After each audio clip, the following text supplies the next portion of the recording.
we enjoy meeting all kinds of people. And on this trip, we've met a lot of people that were not on camera. You didn't get to see.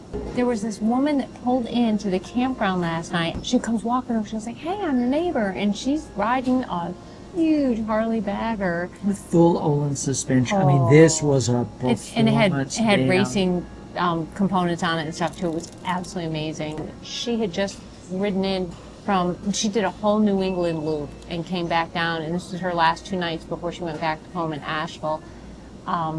Very interesting young lady, very interesting, and we had a great time talking with her. And she was genuinely surprised and actually said out loud how grateful she was. She's like, oh my God, I can't believe this. There's adventure rider people actually showing love to my bike. Because apparently, we have a reputation for throwing shade at, at the Harley riders. We're on the sport bike adventure side of things. But we can appreciate a fine machine and somebody who puts on some miles and rides the shit out of it. It was cool. All of this to say, we met some darn interesting people and had some great conversations on the road. I love that part of riding. For me, there's nothing better. There's nothing better.